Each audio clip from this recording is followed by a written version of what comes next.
Welcome to SDH's coverage of USL League One. We will take you backward before we go forward and let you know what's going on in the semifinals. We do have some news that we'll be getting into as well.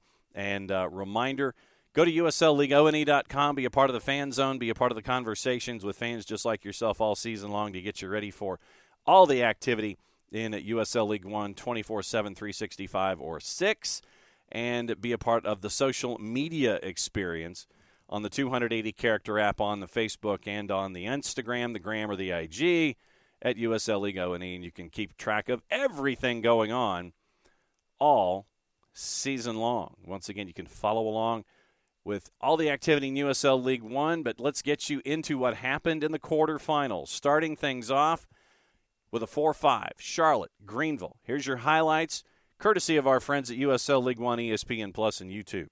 Waiting for the official, Thomas Snyder, to get us started, and the USL Pro postseason has begun. The Greenville Triumph and the Charlotte Independence. Ball is serviced in again. Still headed up, and Frankie brings it down. Now Boyce threads it down the middle. Labovich shoots, and it's off target. Omar Sis doing well to win the ball back in, traversing through traffic.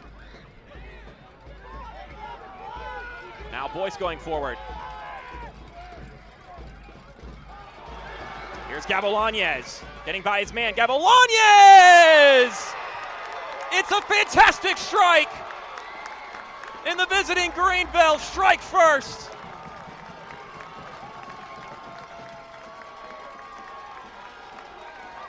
A man usually on the assisting end, Alan Gavilanes, rips it off the crossbar.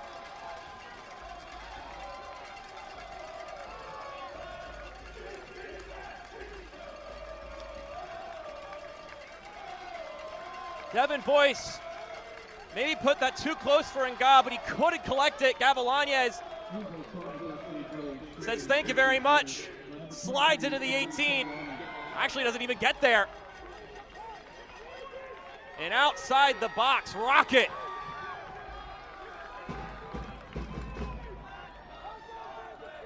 Just had one goal all season.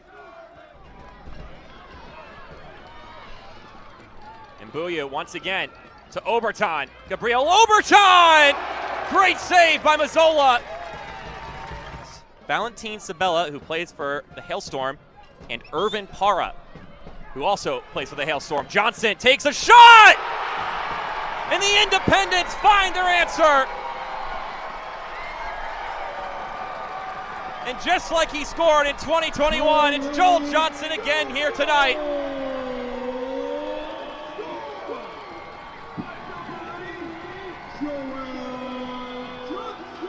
It's 1-1 here between the Triumph and the Jacks.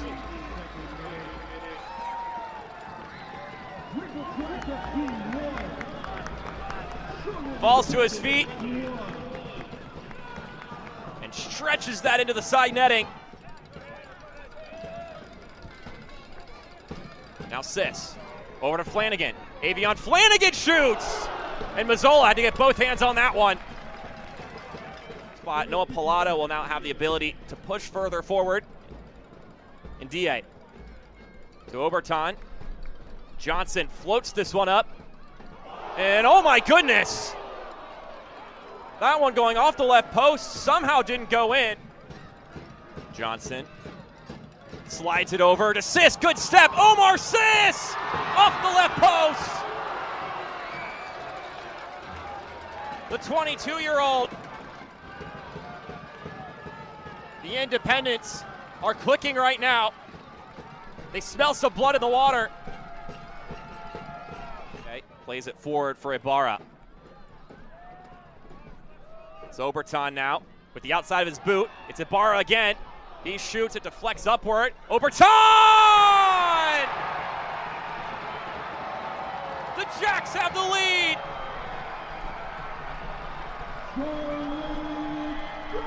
It's the veteran Frenchman, Gabriel Oberton, who pops that one into the back of the net.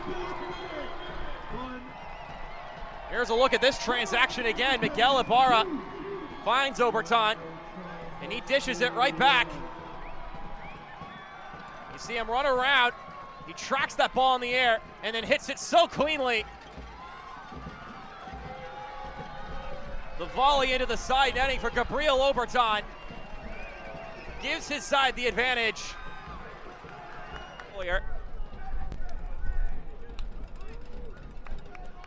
Of those three, the one I would say is the most likely to score, Ryan McKinnon, 7 goals on the season, including his record-breaking 4-goal match against the Red Wolves.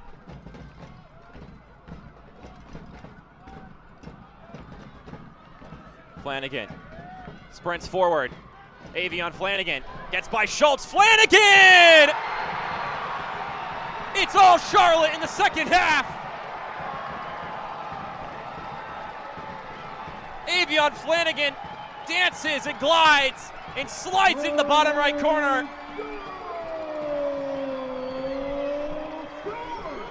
In the 79th minute by number 7,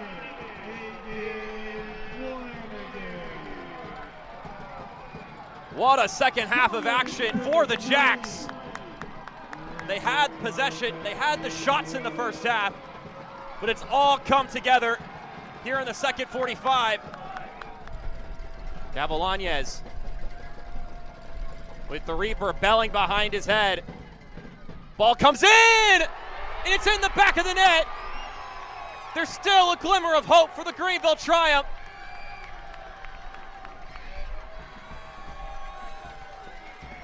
Let's get a replay.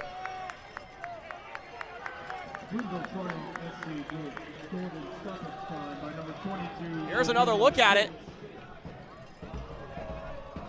I don't think that hit anybody. I think Austin Pack misses it. And there you have it. The Jacks are racing on into their first ever USL League One semifinal. Exciting action with those two rivals in the Carolinas. News coming out of Greenville. We'll get into that coming up in just a little bit. Then your 3-6 at Future Legends. Forward Madison on the road taking on Northern Colorado. And there's a reason Trevor Hammond is getting a lot of attention in USL League One. Here's another example as to why. Once again, courtesy of our friends at ESPN Plus, USL League One, and YouTube. Our referee this evening is Joshua Encarnacion. Here we go. Will it be the Hailstorm moving on to North Carolina next week, or will the Mingos spring an upset and set up a grudge semifinal with Omaha? Need to switch play out to the right, and that's a good ball. Taken down by Noah Powder. Has Rendon to his right. Powder unleashes with the left and curls it just wide. Wins a great majority of his aerial duels. That looked like a high boot. Play on, says the referee. Playing advantage, it's Cheney. It's Christian Cheney. Cheney! Wide. That's turned over to Rogers, though.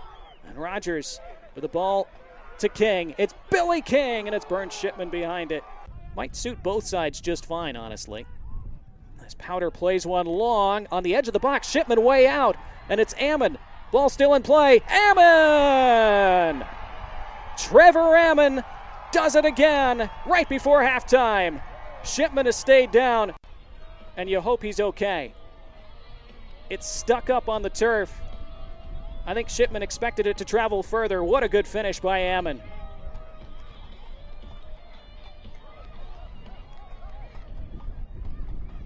And a navy blue breakthrough for Sachero in. Good ball. Delgado came, didn't get there. Cleared enough, and that's halftime.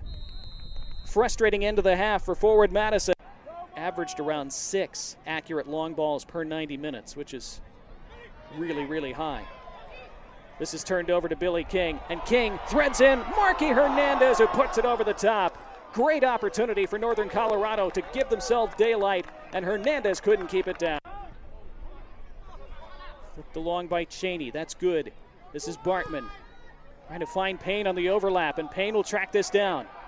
Stephen Payne stands it up. Back stick. It's in. It's 1-1.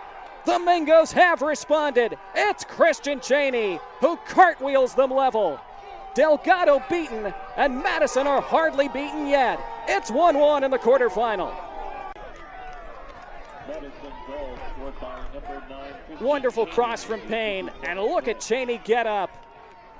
There's the physicality, there's the presence, there's your number 9, burying the chance that he had to bury. The end product finally arrives for forward Madison. So frustrating end to the night for Marquis Hernandez, but now it's Rendon sprinting the other way, and Bruno Rendon has pace. He's into the box. Rendon! It's across the face, and somehow it's scrambled away. It'll be a corner, but Isidro Martinez saved a certain goal, and season-saving challenge by Isidro Martinez. It deflected across the face. Shipman got something on it. Noah Powder was right there with an open net. Presented by Meadow Gold. Rogers so dangerous from these. Into the mix, and it goes in!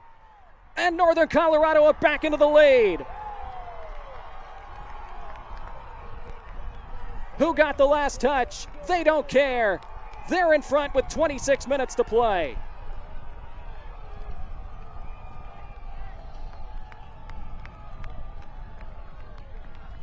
Their first corner of the night, and that might be Rogers' goal. That might be an Olympico. Let's see. Nobody else got it.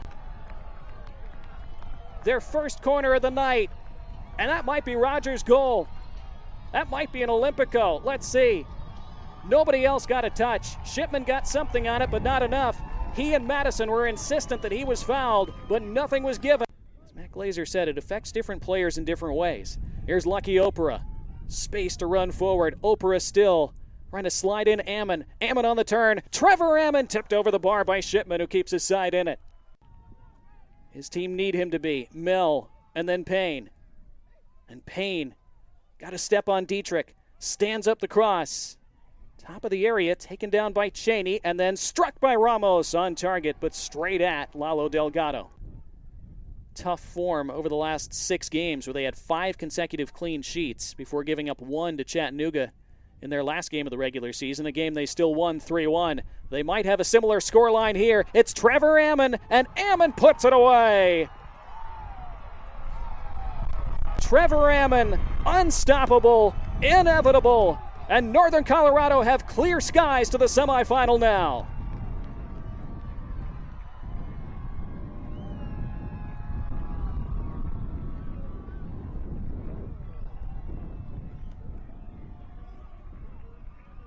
Slipped through by Robles, and Ammon smashed it into the roof of the net. The League One record-breaking goal scorer, 23 in the regular year, a brace tonight. Slipped through by Robles, and Ammon smashed it into the roof of the net. The League One record-breaking goal scorer, 23 in the regular year, a brace tonight, providing the margin of a near-certain victory now for the Hailstorm. Madison unable to find a way through at the moment. Lofted in again. Cheney's in the vicinity. It might fall. It did fall. What a save. Lalo Delgado with his left foot kept it out. That was the chance for Madison to set up the grandstand finale, and Delgado said no.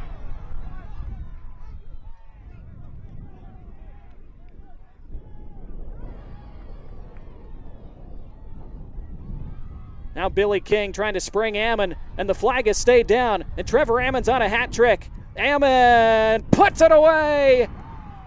Golden Boot leader, hat trick hero in the playoffs. Trevor Ammon, the golden man for Northern Colorado, who are absolutely headed to the semifinal. He had Danny Robles to his left. He was never going to need him. He beat Shipman. He has almost single-handedly beaten forward Madison tonight. Another unerring finish from a man who, it seems, has not missed much this year. There's the final whistle. They had to work for it, but it's a first playoff win for Eamon Zayed and Northern Colorado. The Hailstorm are storming on to the semifinal. So that sets up your quarterfinals, and there is reseeding in USL League One. So that means that with the 3 and the 4 advancing, the 4, Charlotte, travels to Warner Park in Papillon, Nebraska to take on the Murder Owls of Union Omaha, and Northern Colorado crisscrosses the country to go to Wake Med to take on North Carolina FC. And so that is your your playoff matchups for the semifinals in USL League One. Those are both going to be on Saturday night and Saturday afternoon. Saturday afternoon, East Coast time. Union Omaha at 5:30 Eastern time is hosting Charlotte, and at 7:30 in doubleheader fashion, it is North Carolina hosting Northern Colorado Hailstorm, and the USL League One final on ESPN2 Sunday, November 5th at 8:30 Eastern time. Now, we mentioned some news that has been going on in and around some of the franchises, some coming online, some are in play. Katie Harnato has joined USL Spokane as president. The former Amazon exec and current USL Spokane co-owner is joining the club in a new capacity as president. She's held various leadership positions at Amazon, most recently head of North America Stores Marketing. She'll oversee the organization's operations across all verticals as she builds upon the current organization and revenue structure, focusing on strengthening the brand's product offering, expanding the fan base, extending community partnerships, growing advocacy and engagement. And this includes establishing new revenue streams, monetization opportunities getting increased, and leveraging her deep knowledge of the retail business and brand marketing to create new and engaging experiences for players and fans. So that is news for Spokane off the field. More news for Spokane off the field. They are announcing an investment group that features a collection of athletes that includes New England Patriots defensive end Trey Flowers, former NFL linebacker Tahani Jones, Gonzaga's Annie Hawkins, Triana Allen, and entrepreneur John Sarasani have all joined the club to be a part of ACOS Sports LLC, the ownership entity bringing professional women's in the Super League and with Spokane Velocity in League One to a new One Spokane Stadium next year. It is the investment group organized by L.A.-based Landspire, includes all of those folks. Sarasani, by the way, played football at both Notre Dame and Northwestern. So Landspire was co-founded by former NBA player Josh Childress and Justin Davis, who played pro hoops in Europe. They want to invest in communities that have been traditionally underrepresented. While not its primary focus, the company looks for strategic investments in sports properties, seeing sports as an economic driver for communities and urban areas. Allen, you'll remember, played basketball at Gonzaga from 01 to 03, earned all West Coast Conference honors her senior year. She's Landspire's general counsel. Annie Hawkins, who set records during her 4 years as a starter for the Gonzaga soccer team, played professionally in Sweden and in her hometown of Salt Lake City as captain for RSL's women for 7 years. Flowers played at the University of Arkansas, fourth-round draft pick for the Patriots in 2015, inspired by his daughters and sisters to join the investment group. Sarasani sold an insurance company he created at his kitchen table for enough to allow him to retire at the age of 42. Then he founded Glencrest Global. The venture capital firm invested in more than 30 projects, releasing his second book, 2,000% Raise, a guide to help employees to go into business for themselves. So that's the news out of Spokane Velocity. More owners and a very diverse investment group. Also on the board, new news out of USL, where USL Texoma has announced plans to bring professional soccer to the region for a 2025 kickoff in USL League One. It was announced in the Sherman, Texas area, using historic Bearcat Stadium as the temporary site for a professional League One team, followed by a pre-professional USL W League team founded by Simon Kaiser and Ben Watson. Both have ties to the Texoma community and a passion for sports in the region. They've spent the past year meeting and engaging with community and soccer leaders from around the globe to shape what is to be the future professional soccer franchise in their hometown. Quoting Watson, "Truly the timing's never been better to launch the project. No secret, Texoma is primed for catalytic growth with the influx of $35 billion worth of businesses coming to the region. Obviously, Dallas, 60 miles away. The World Cup's coming. Over the last 12 months, they've spent a lot of time in investing and trying to figure out where to go. Texoma is the region north of the Metroplex, anchored by Sherman and Denison in Texas. Surrounding municipalities, Texoma, you have Sherman, Ada, Ardmore, diverse growing population of more than 325,000, poised for growth with the introduction of Texas Instruments and Globotech factories. It's an untapped soccer hotbed, and that is why the interest is there for USL Texoma. They're going to play at historic Bearcat Stadium, which was built in 1940 and has a capacity of 6,500, conducting a brand survey and plan to unveil their official name, colors, and crest this December, with the plans to kick off in USL League One in 2025. So you end up with USL Northwest Arkansas. You end up with USL Texoma. The projects are growing when it comes to the future and how it's going to look in USL League One. We mentioned the news out of Greenville.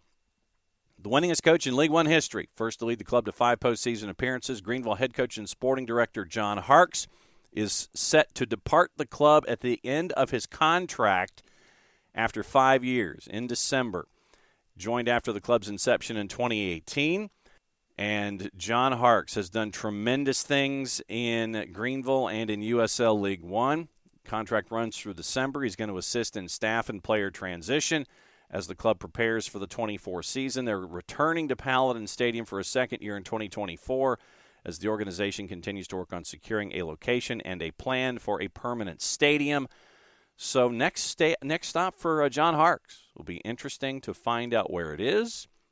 I'm sure some folks in Major League Soccer just up the road a couple of hours might be interested in seeing what John Harkes wants to do next. So big news. One of the big names in USL League One transitioning away by not renewing his contract. John Harkes with the Greenville Triumph. So once again, down to the Final Four in USL League One. Looking forward to the league semifinals, the USL final. USL League One final is going to be on ESPN2 in about 2 weeks. So big news coming out of USL League One, both on the expansion side, the growth side, and the team side.